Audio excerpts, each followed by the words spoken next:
Chers frères, chères sœurs, euh, soyez le bienvenu.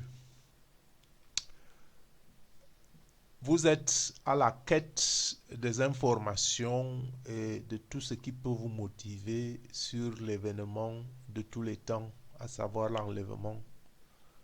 Euh, c'est pour ça que nous avons décidé sur cette lignée d'une série de vidéos sur l'enlèvement qui peut vous encourager. Et le titre d'aujourd'hui est tout à fait symbolique, enlèvement tout azimut.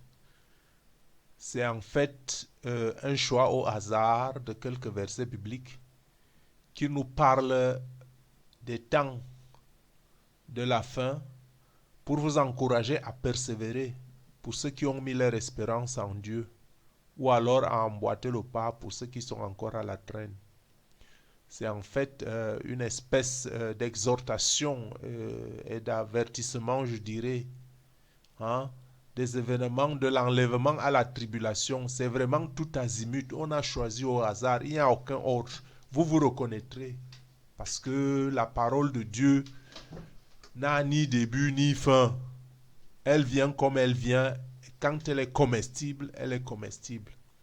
Donc, euh, toute information qui peut vous être utile, toute information qui peut vous bâtir, hein, ce n'est pas les informations pour vous décourager, c'est pour vous bâtir, pour vous encourager, pour vous montrer que cet événement qui est devant nous, que c'est un événement des époques, on ne dit pas une époque, des époques, tel qu'il n'y en a jamais eu, et tel qu'il n'y en aura jamais. Donc, ce n'est pas un événement à négliger. C'est pour ça aussi que de notre part, nous nous donnons un peu, nous nous donnons de la peine pour essayer de vous informer, pour essayer de vous éclaircir, pour essayer de manger un peu, je dirais, cette nourriture spirituelle. Hein? Elle est comestible, elle est digestible. C'est pour vous encourager, c'est pour vous encourager. Ce n'est pas pour vous, c'est pour vous édifier. Si jamais un point ou un autre euh, ne rencontre pas votre assentiment, ok, nous comprenons, mais nous essayons de nous baser, malgré les commentaires, exclusivement sur des textes bibliques pour essayer de clarifier, pour essayer de mettre au clair. Hein? Parce en fait, de l'enlèvement, qu'est-ce qu'on devrait même entendre par là, l'enlèvement? Quand on dit enlèvement, enlèvement, oui, le Seigneur Jésus-Christ vient dans les airs. Qu'est-ce que ça veut dire? Ça veut dire que le jour de l'enlèvement, le jour de la venue du Seigneur, cette venue, cette deuxième venue, le Seigneur n'atteindra pas la terre. Quand on dit l'enlèvement, il vient nous enlever, il vient vous enlever. Hein? Il n'atteindra pas la terre. Hein? Comme dit ce verset, comme vous le connaissez, c'est le verset de 1 Corinthiens 4, 17. Hein? La rencontre a lieu dans les airs. Hein? C'est-à-dire que par son pouvoir, par sa puissance, sa démonstration de puissance, il y aura un peu, euh, je dirais, la transfiguration.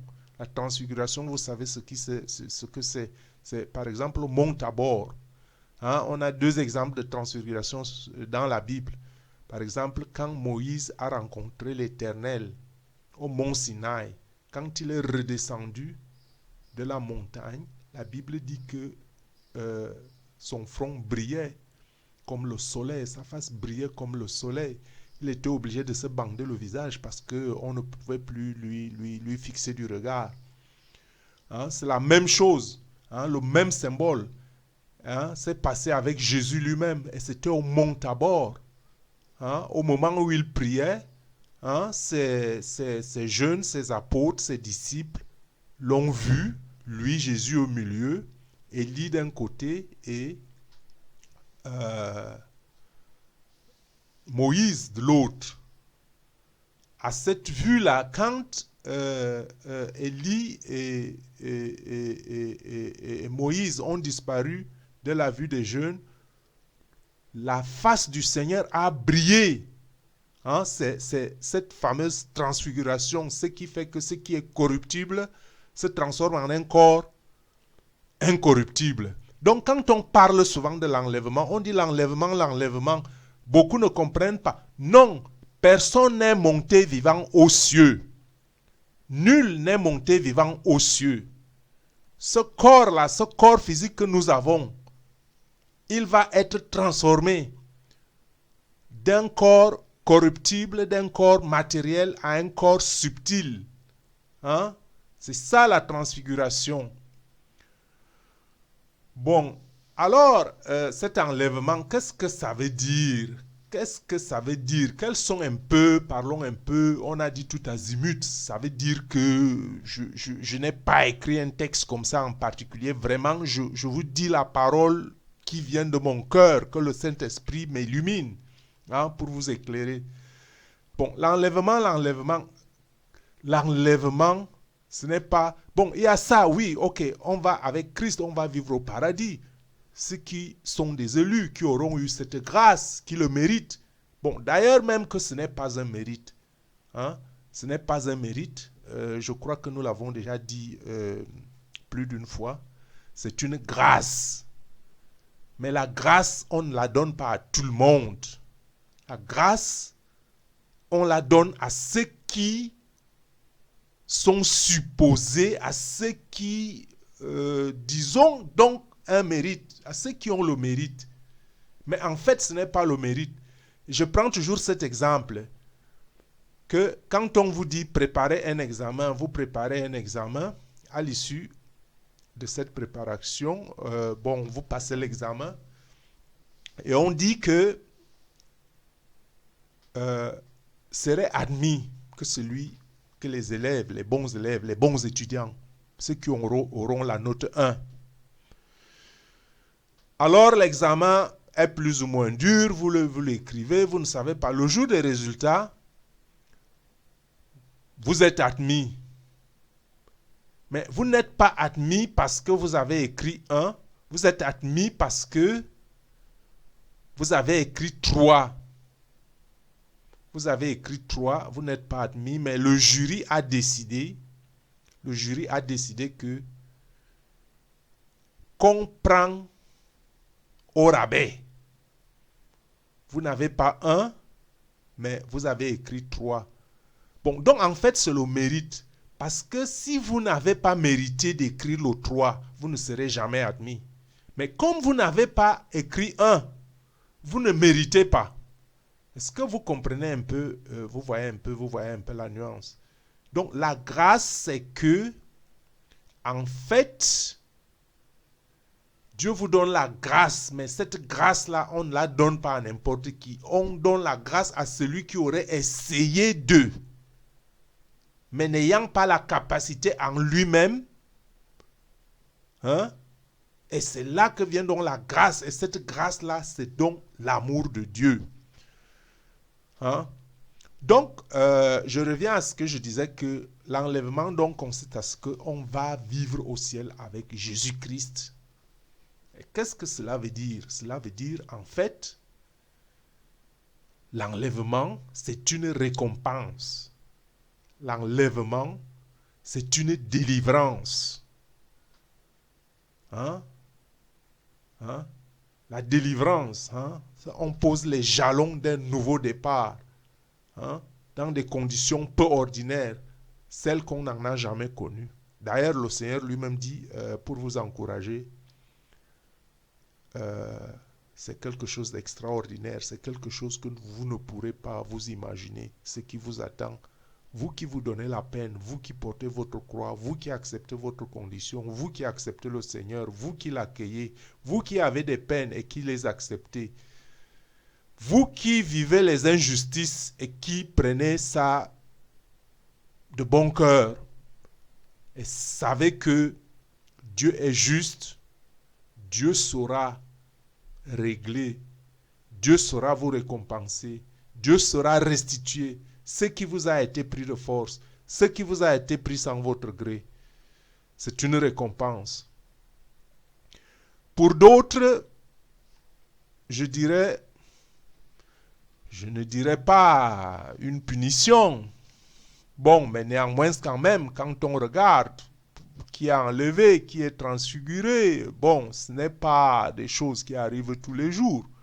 C'est quand même une condition exceptionnelle. Donc, en fait, ce qui reste, c'est déjà une espèce de punition. Bon, ben, en fait, de punition, le Seigneur le dit que ceux qui ne sont pas enlevés, qu'ils ne se découragent pas. Ce n'est pas qu'ils ne les aiment pas, mais c'est qu'ils ne sont pas prêts.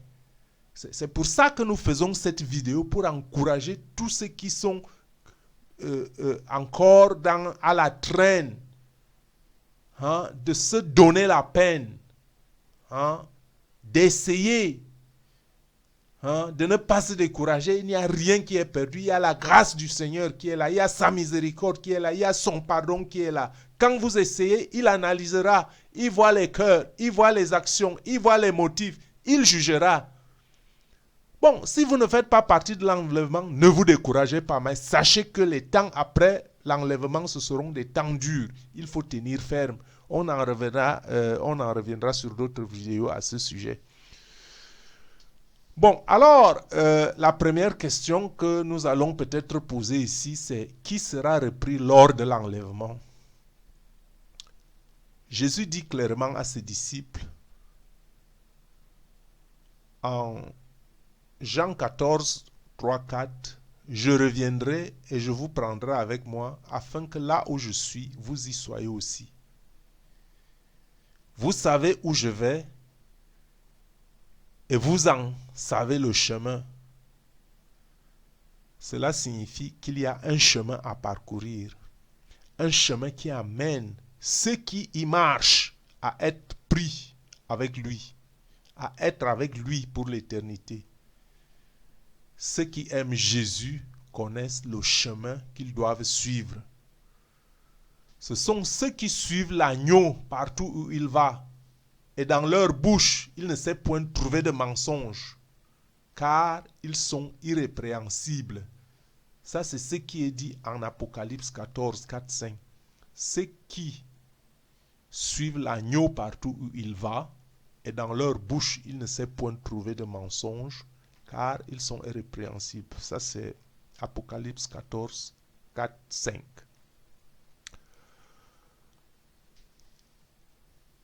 La question, c'était qui sera repris lors de l'enlèvement. On vous a donné l'Apocalypse 14, 4, 5. On vous donne aussi maintenant Matthieu 5, 13 à 16. Ce sont ceux qui, par la grâce de Dieu, ont marché dans les pas de Jésus. Ils ont fait ce qui est bon et juste et sont devenus ce à quoi ils étaient appelés, lumière et sel de ce monde. Alors, si vous vous dites, je suis la lumière et le sel de ce monde, non? Ce qui est écrit en Matthieu 5, 13 et 16. Si vous êtes lumière et sel de ce monde, alors vous serez probablement aussi repris lors de l'enlèvement. Alors, qu'est-ce que cela signifie, ce verset de Matthieu 5, 13 à 16? Cela signifie qu'on ne trouve pas en vous ni injustice, ni insatisfaction ou plainte, aucune anxiété, aucun découragement, aucune paresse, aucune mondanité ou prétention. Hein? Cela forme tous ensemble ce qu'on appelle l'épouse du Christ. Hein? Pas l'épouse charnelle. Hein? Ça, c'est des symboles bibliques. Hein? C'est un symbole biblique. Hein? Ce n'est pas une épouse charnelle. Hein? L'épouse du Christ sous-entend l'intimité avec le Christ. Donc, c'est ce que vous devez commenter maintenant. Hein? Pas aller dans les églises, prier, n'importe quoi, ressortir, mener une autre vie et revenir. Non, il faut essayer de vivre l'intimité avec le Christ. C'est ce qu'il nous demande, vivre l'intimité avec Dieu à chaque seconde. Hein? Que tu essayes que tu donnes à Dieu tout ce que tu fais. Hein? Parce que c'est ce que Dieu aime. Pas seulement aller le prier un temps. Non, quand tu donnes ta vie à Dieu, tout ce que tu fais, fais-le avec amour.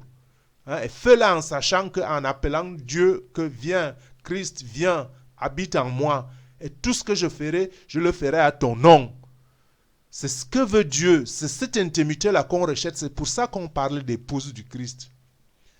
Hein? Ceux-là donc, ce sont ceux qui sont restés attachés d'une façon inébranlable. Hein? Comme je dis, la intimité. Rester attaché, l'intimité, c'est rester attaché à quelqu'un de manière inébranlable. Quelqu'un ainsi comme Christ. Hein? Hein? Et surtout, par votre façon de faire. Hein? Par ce qui est juste. Par ce qui est bon.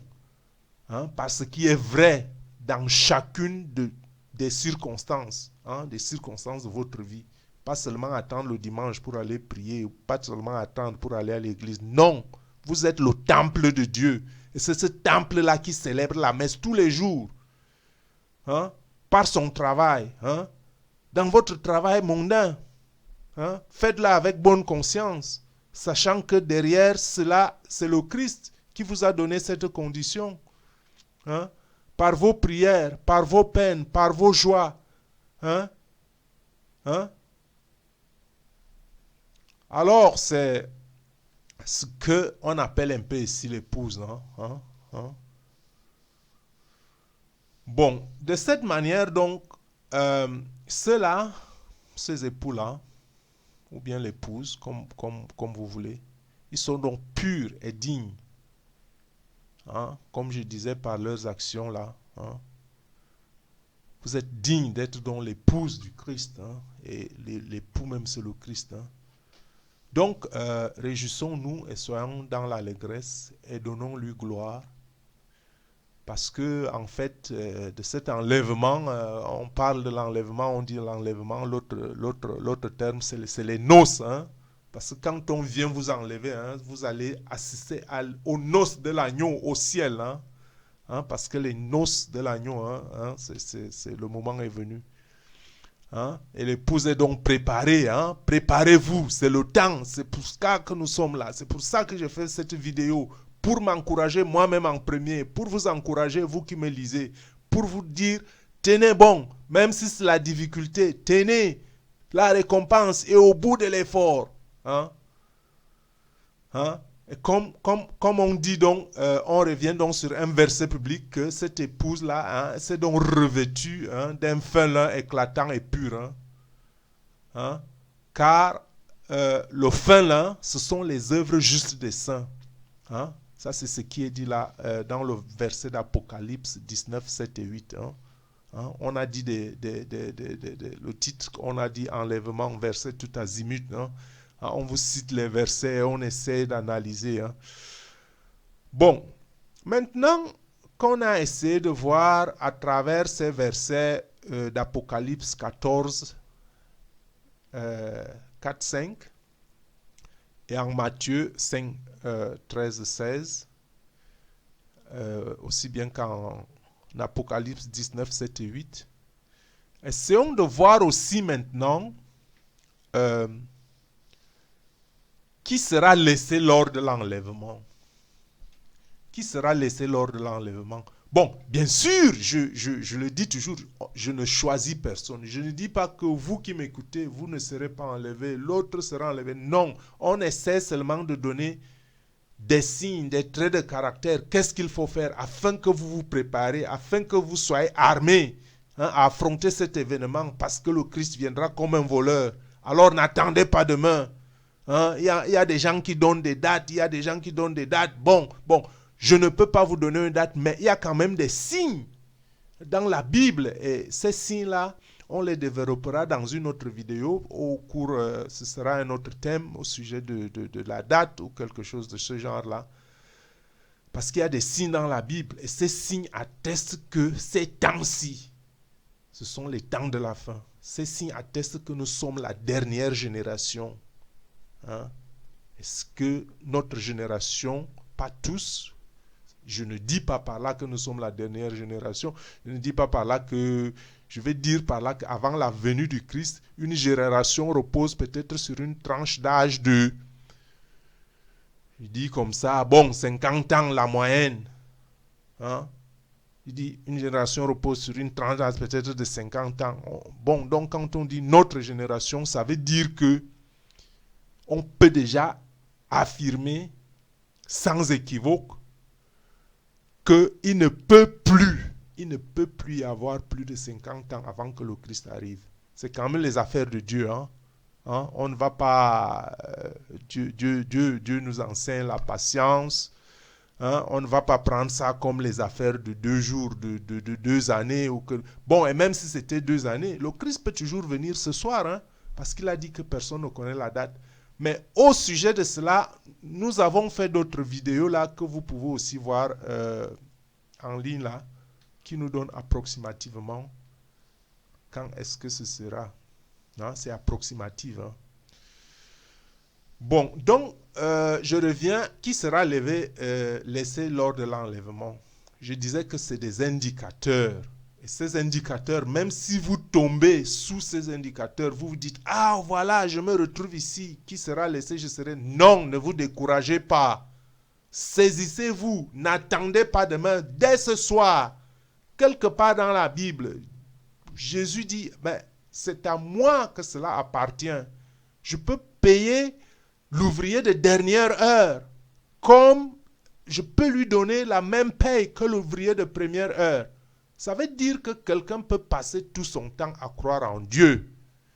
Dieu vient, il enlève. Vous pouvez vous saisir à la dernière minute que Seigneur, voilà, j'ai la bonne information, je me saisis, j'ai trouvé le bon verset, j'ai trouvé le bon apôtre, j'ai trouvé le bon prophète, il m'a édifié, je me ressaisis, je me répands. Le repentir, la pénitence, le jeûne, l'amour, vous vous ressaisissez en l'espace de quelque temps, vous remontez. C'est ce que Dieu regarde. Vos efforts, ce n'est pas, même si c'est de dernière minute. Alors saisissez-vous, ne dites pas que je tombe sous le coup de ceux qui, sous le coup des vierges folles. Vous connaissez les des vierges folles. Dans cette histoire des vierges sages et des vierges folles, c'est en Matthieu 25, 1 à 13. Jésus nous montre clairement que tous les croyants ne seront pas pris lors de l'enlèvement. Les vierges folles sont ceux qui sont laissés. Ce sont ceux qui n'ont pas une vie cachée avec Jésus-Christ en Dieu. Malgré leurs belles apparences extérieures, ils pêchent toujours dans le cachet. Ils continuent de faire ce qu'ils savent être mauvais. Comme un peu quand on voit Apocalypse 3, 1 à 13.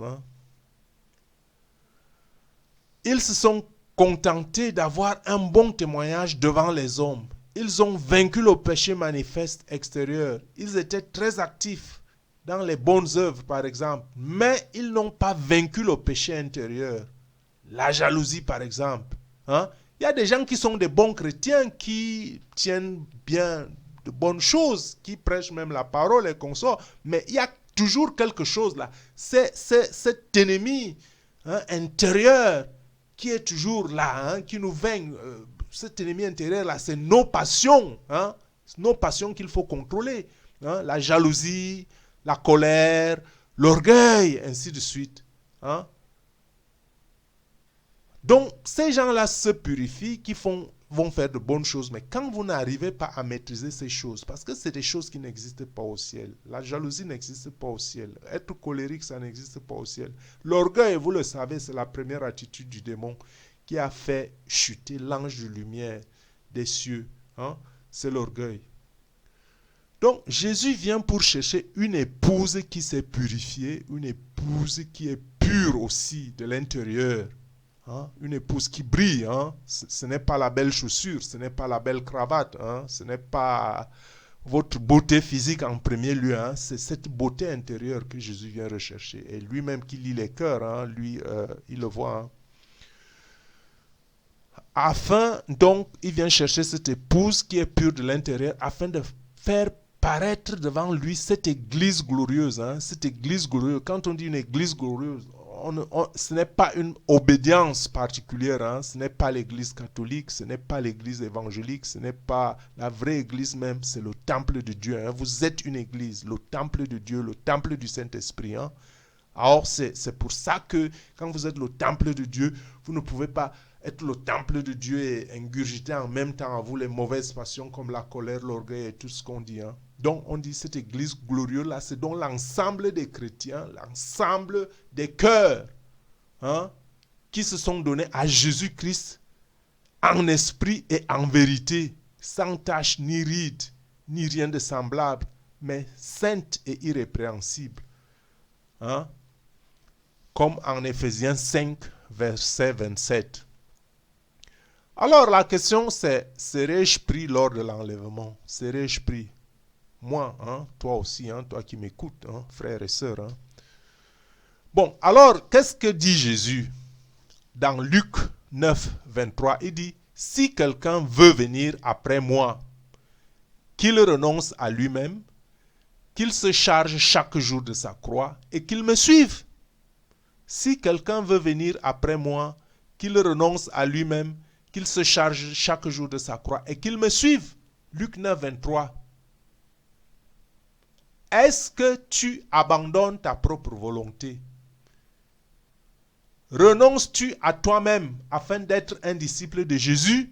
Ça, c'est des questions que tu dois te poser. Parce qu'au ciel, hein, c'est bien beau, je vais avec Jésus, je vais habiter avec lui au ciel. Au ciel, on fait la volonté de Dieu. Nous sommes les serviteurs de Dieu.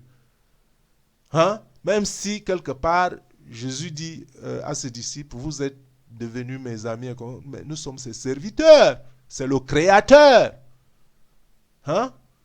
Et qui est serviteur va dire à son maître, non, tu ne dois pas faire ceci. Non, on fait la volonté du serviteur. Nous sommes les serviteurs, nous sommes les fils de Dieu. Et en tant que notre Créateur, il est le Créateur, il sait là où il veut nous conduire, dans la félicité, dans le bonheur et tout ça, la vie éternelle. Ce n'est pas un petit atout. Il faut être... Hein? Il faut faire sa volonté, hein? Cette obéissance dont on parle, hein? L'obéissance. Hein? Donc, quiconque a cette espérance en lui, donc, se purifie, comme lui-même est pur. Hein? Qu'est-ce que ça veut dire? Ça veut dire que nous ne devons pas poser des conditions d'état pour Jésus. Il faut accepter Jésus comme il est.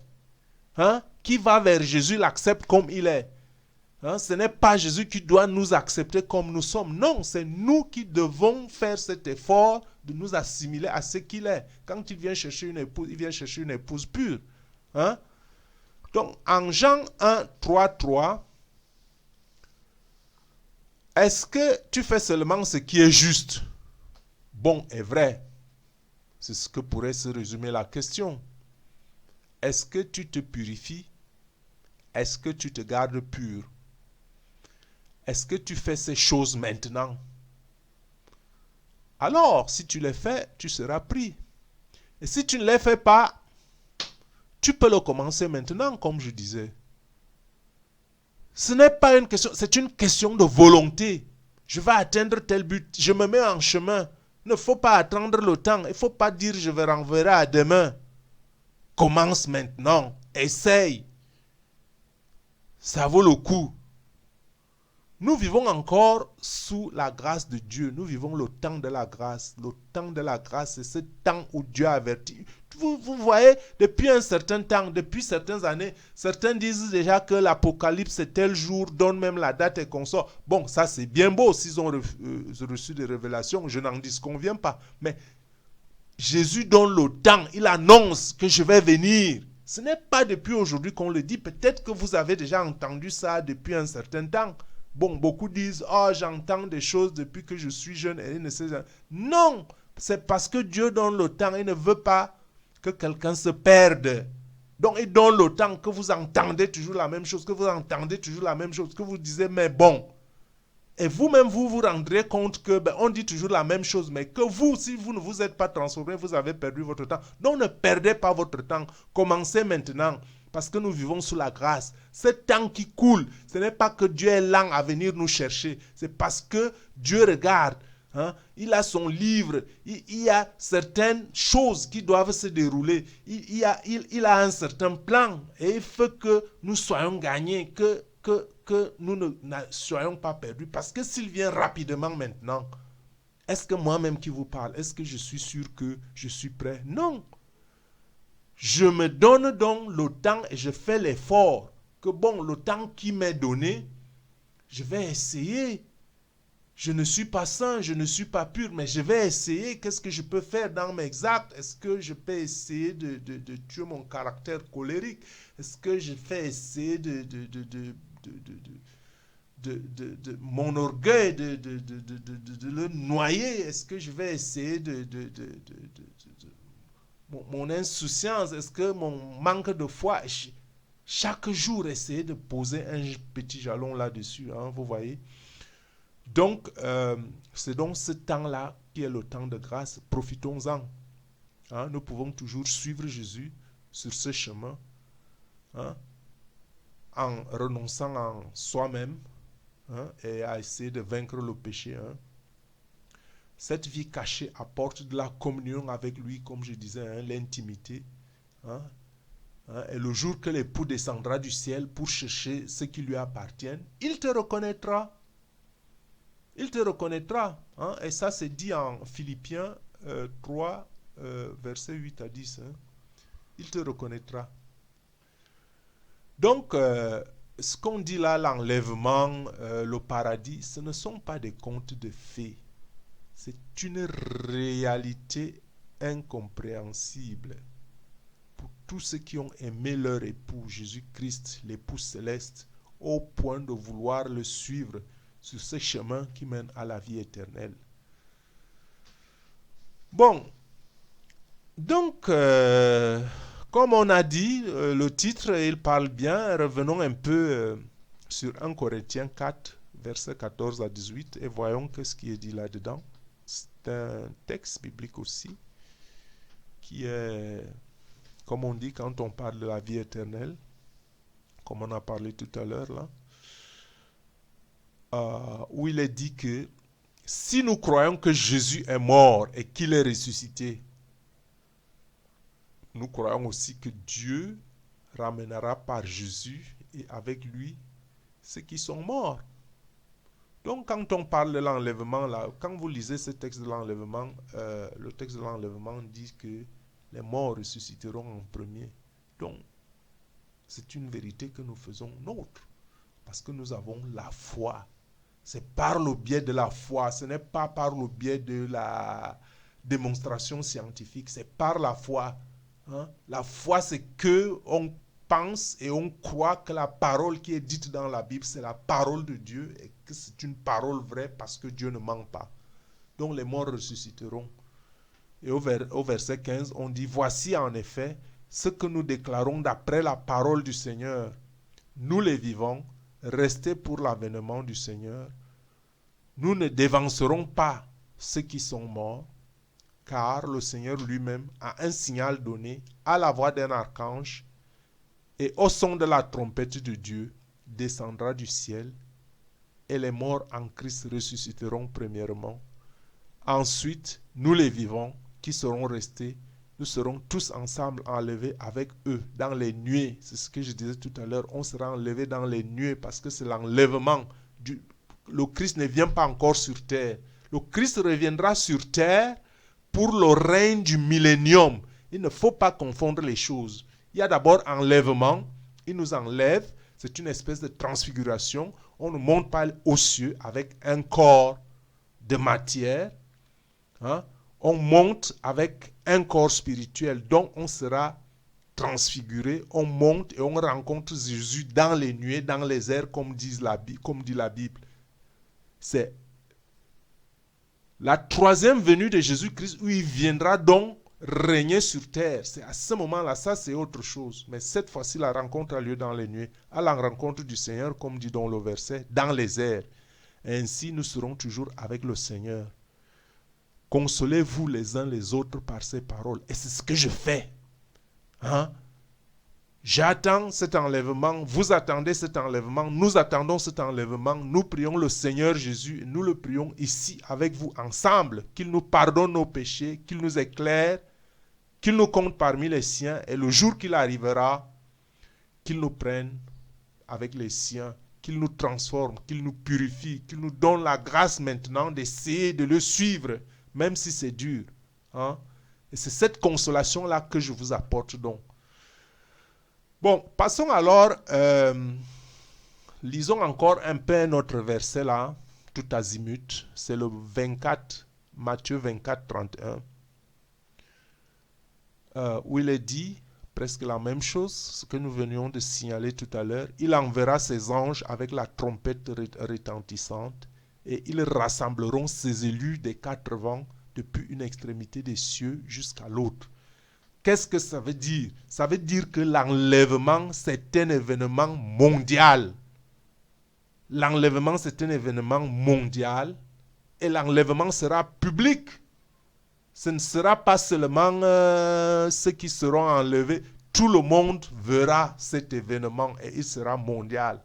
La Bible nous dit que de deux qui seront couchés au lit, un sera pris, un ne sera pas pris.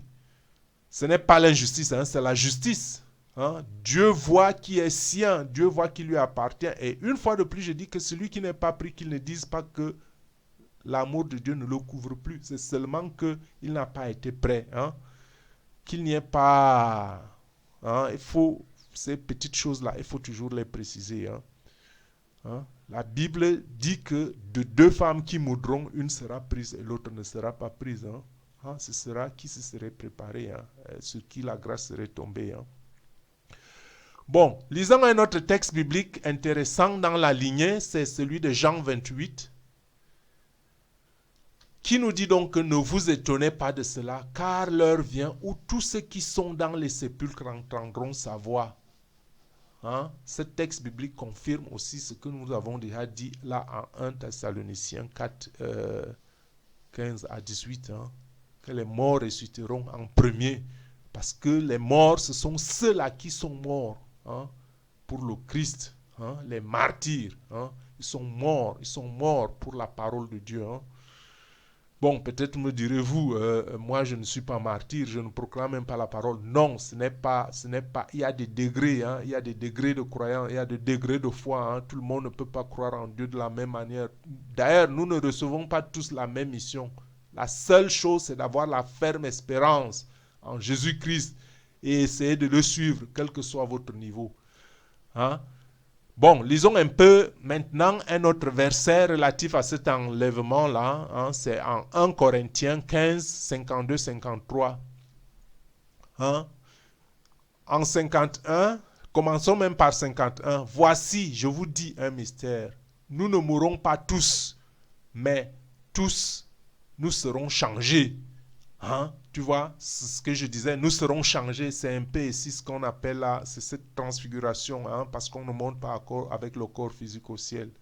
Et en 52, il continue en expliquant qu'en un instant, en un clin d'œil, à la dernière trompette, la trompette sonnera et les morts ressusciteront incorruptibles. Hein. Ça, c'est important, incorruptible, hein, parce qu'on ne monte pas avec un corps physique au ciel. Et nous autres, nous serons changés, hein, on a déjà dit.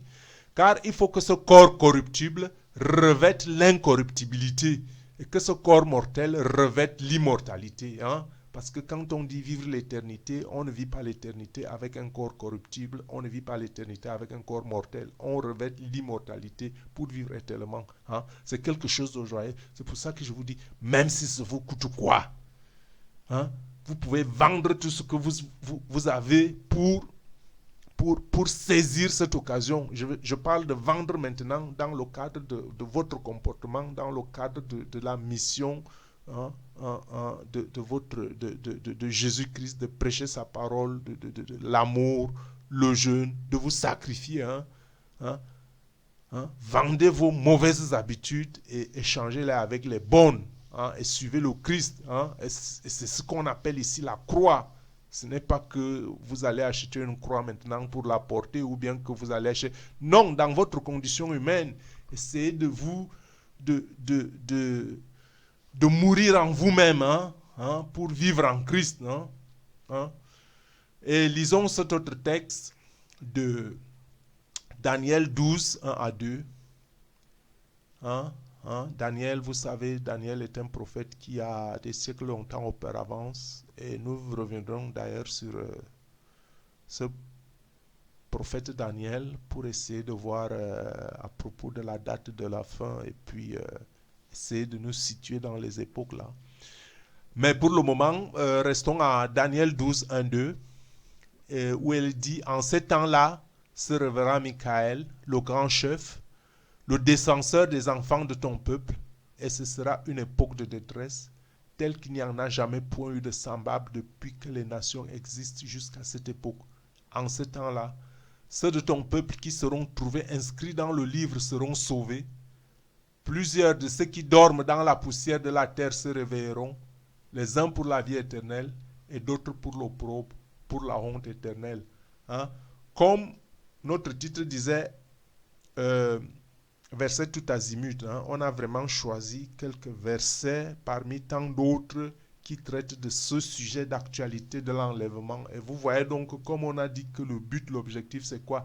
Que pour certains, ce sera la récompense, pour d'autres, comme on dit ici, ce sera pour l'opprobre, pour la honte éternelle. Et personne n'est choisi d'avance. Hein? C'est à vous, c'est vous de choisir maintenant où vous vous tenez.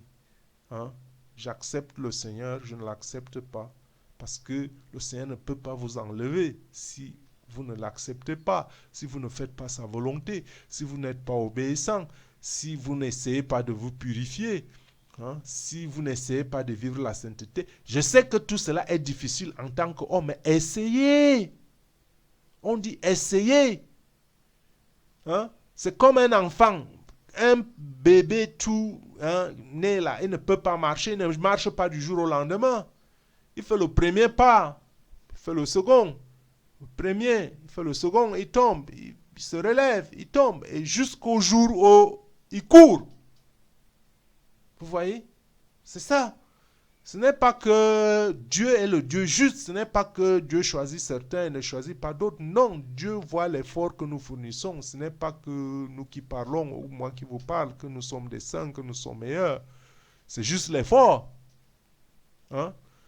Hein? Le seul fait déjà aussi que, bon, moi par exemple, je vais vous dire la vérité. J'espère seulement par le fait que, bon, moi, je lui dirais, Seigneur, écoute, j'ai quand même essayé aussi tes autres enfants de les éclairer d'une manière ou d'une autre. Je ne suis pas saint, mais Seigneur, pense à moi à cause de cela.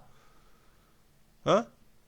Donc, il y a plusieurs chemins, il n'y a pas un seul chemin. D'aucuns disent que, bon, je vais pratiquer les œuvres d'amour, les œuvres de charité. Bon, l'autre dit, bon, je vais commencer par, je suis coléreux, je suis fort en tous ces autres points, mais je suis un peu coléreux. Je vais essayer de mater ma colère, je vais essayer de mater telle autre émotion, ainsi de suite, petit à petit, et grâce sur grâce, hein, tout se construit grâce sur grâce. Hein, quand tu fais le premier pas, le Seigneur t'en ajoute un deuxième. Hein, quand tu obtiens une grâce, tu te raffermis sur cette grâce, le Seigneur vient, il ajoute la deuxième grâce. C'est comme ça que le Seigneur travaille. Hein. On ne peut pas tout recevoir comme ça, là, d'un même coup. Hein. On reçoit la grâce. Vous voyez, par exemple, le peuple d'Israël, là, au désert, hein, bon, ils avaient faim. Il n'est pas directement tombé du poisson ou de la viande du ciel. Non, c'est la manne.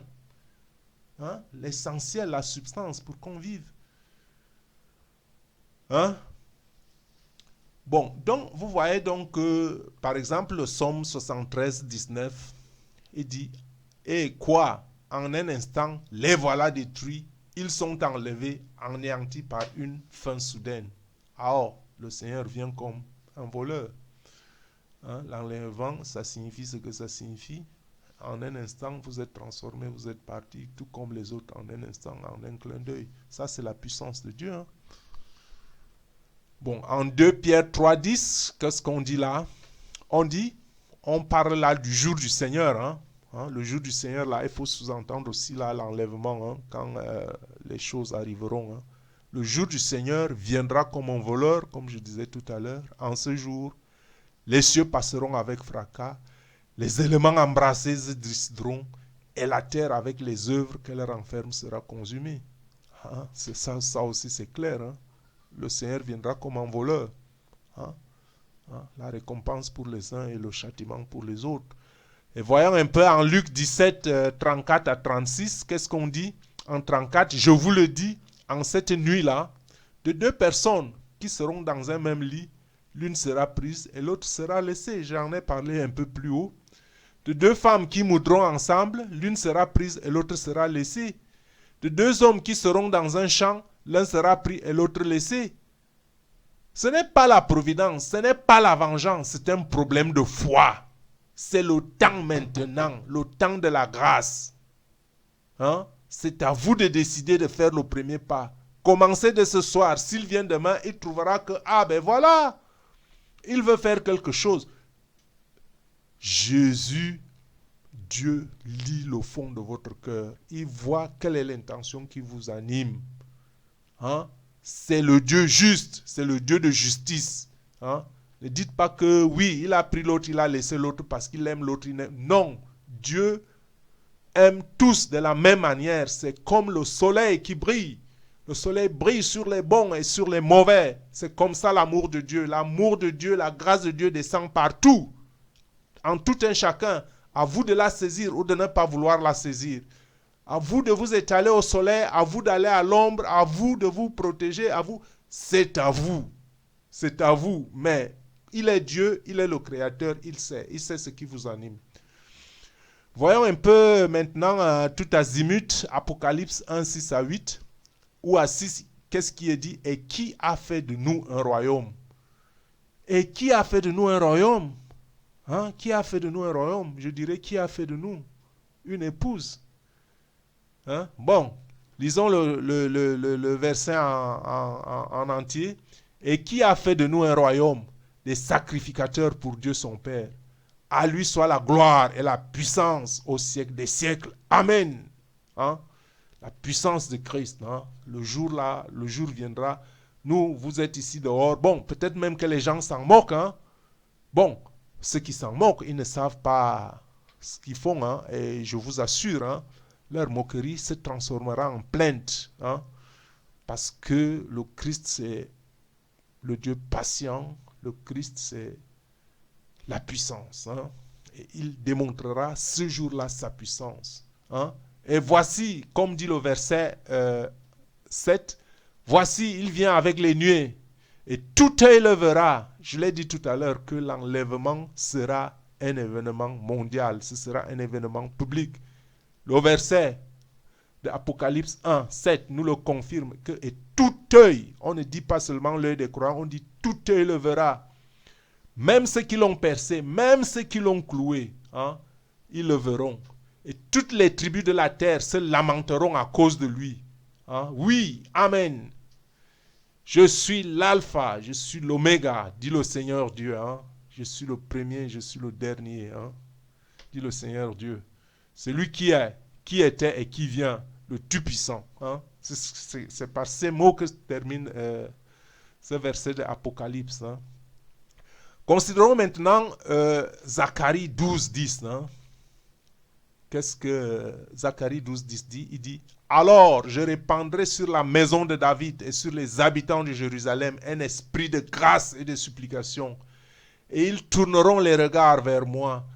Celui qu'ils ont percé, ils pleureront sur lui comme on pleure sur un fils unique. Ils pleureront amèrement sur lui comme on pleure sur un premier-né. Hein? Hein, la descente, quand Jésus reviendra, puisque les uns et les autres, comme on dit, le prophète Zacharie l'avait prévu, ils l'ont renié, mais les Écritures ont aussi dit qu'ils l'ont renié, mais ce jour-là, quand il reviendra, hein, on pleurera à cause de lui. Hein, et c'est ce que nous dit. Bon, revenons maintenant à Matthieu 24, 30. C'est tout azimut, on a dit, il ne faut pas l'oublier. Hein, tout azimut. Matthieu 24, 30. Alors le signe du Fils de l'homme paraîtra dans le ciel. Toutes les tribus de la terre se lamenteront. Et elles verront le Fils de l'homme venant sur les nuées et du ciel avec puissance et une grande gloire. Alors, je n'ai même plus besoin de commenter. Hein. On a dit déjà toutes ces choses, mais comme c'est tout azimut, hein, on revient, ça se répète, que cela reste imprégné dans votre conscience l'importance de ces choses. Ce n'est pas moi qui le dis, c'est les Bibles qui le disent, c'est les apôtres qui l'écrivent.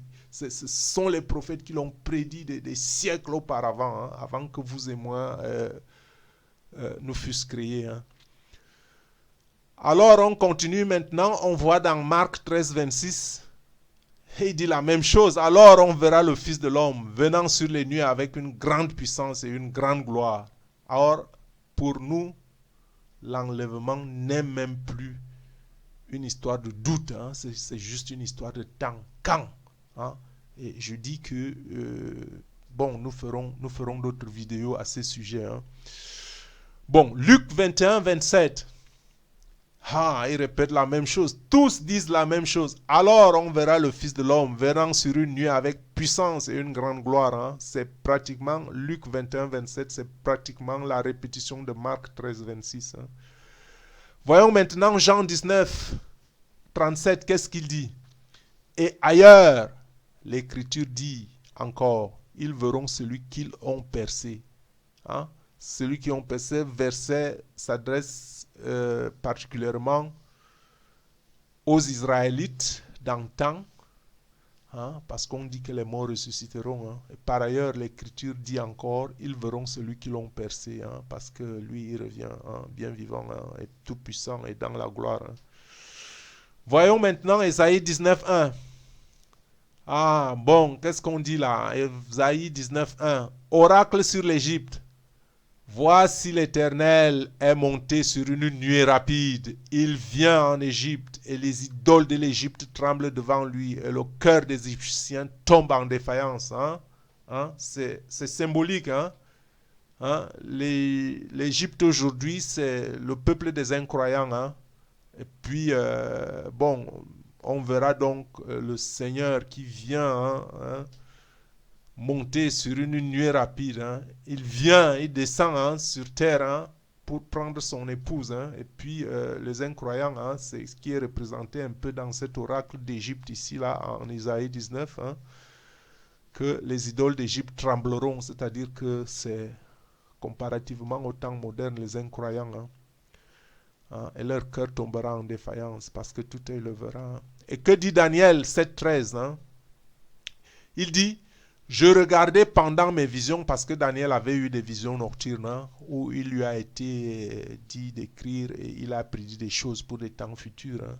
Et il dit donc, je regardais pendant mes visions nocturnes et voici, sur les nuées des cieux arriva quelqu'un de semblable à un fils de l'homme. Il s'avança vers l'ancien des jours et on le fit approcher de lui. Hein. Hein, le Fils de l'homme. Hein. Qui d'autre? C'est Jésus-Christ. Hein. Zacharie, revenons sur Zacharie, là, 12, 11. Qui dit, en ce jour-là, le deuil sera grand à Jérusalem, comme le deuil d'Adadrimon, dans la vallée de Megiddo. Hein. Hein. Vous voyez la détresse. Hein. Hein. Ce n'est pas une menace, c'est une façon de vous dire, Dieu est amour, Jésus est amour, qu'il embrasse l'amour de Dieu. Je vous ai dit que Dieu envoie sa grâce et son amour sur tout homme. C'est à vous de l'apprendre ou de l'accepter. Hein? Ceux-là dont on a prédit là longtemps à l'avance à Zacharie 12, 11, c'est ceux qui l'ont refusé. Hein? C'est ceux qui l'ont refusé. C'est quand vous le refusez, c'est votre propre choix. Hein? Ce n'est pas le choix de Dieu. Hein? Avançons avec tout azimut, Matthieu 24, 21. Car alors la détresse sera si grande qu'il n'y en a point eu de pareil depuis le commencement du monde jusqu'à présent et qu'il n'y en aura jamais. Hein? C'est une espèce d'avertissement, ce n'est pas une espèce de menace, c'est le moment de grâce. Saisissez votre grâce. Vous tombez sur cette vidéo, ce n'est pas un hasard. Saisissez votre grâce, commencez maintenant. Pas à pas, petit à pas, le petit bébé fait son premier pas, il tombe, il se relève. Jusqu'au jour qu'il court, que personne ne peut l'attraper. Que dit Marc 13, 19? Car la détresse en ces jours sera telle qu'il n'y en a point eu de semblable depuis le commencement du monde que Dieu a créé jusqu'à présent et qu'il n'y en aura jamais. Hein? C'est la répétition exacte de Matthieu 24, 21. Marc 13, 19 est presque Matthieu 24, 21. Voyons ce qui est dit donc en Luc 10, 20. Cependant, ne vous réjouissez pas de ce que les esprits vous ont soumis, mais réjouissez-vous de ce que vos noms sont écrits dans les cieux. Hein? C'est un mystère, hein? Que votre nom est écrit dans les cieux. Hein? Vous me lisez peut-être parce que votre nom est écrit dans les cieux, mais ce n'est pas encore déterminé. Ne tombez pas. Même l'ange déchu, hein? Son nom n'était pas seulement écrit dans les cieux, il était déjà dans les cieux, mais il est tombé à cause de son orgueil, de la désobéissance. Hein? Donc, réjouissez-vous que vos noms sont écrits dans les cieux. Si vous estimez que comment, je ne sais pas, commencez maintenant, louez le Seigneur, faites ce qu'on vous demande, faites le repentir. Hein? Il y a le repentir, repentez-vous de vos péchés, hein? Demandez au Seigneur de vous pardonner. Hein? Il y a la pénitence, hein? Donnez un peu de caractère à vos actions, à vos peines, hein? Et prenez ça au sérieux. Il y a le jeûne, par exemple, il y a les prières, il y a les actes de charité, hein? Il y a le travail intérieur, hein? Rétribuer la colère, hein? La méchanceté et toutes ces passions humaines, basses passions humaines, hein? Essayez de les réprimander, c'est ce que demande le Seigneur. Hein? Et prenant, et vraiment, comme je le disais, tous ces versets sont tout azimuts. On n'en a choisi que quelques-uns. Hein? Prenons le dernier, c'est Jude 1,9, hein? Où il est dit, or l'archange Michel, lorsqu'il concertait avec le diable et lui disputait le corps de Moïse, n'osa pas porter contre lui un jugement injurieux. Mais il dit, que le Seigneur te réprime. Hein? Ce verset est vraiment concluant parce que ça montre de l'attitude intérieure d'un archange. Hein? L'archange Saint-Michel, comme on dit, c'est le prince de la milice céleste. Hein? Bien que plus fort que Satan, il ne l'a pas injurié. Hein? Donc, on pose dans ce verset quand même un problème d'humilité, de remettre tout à Dieu, de se reconnaître dans son état tel qu'on est, de le prier. Que Dieu te bénisse.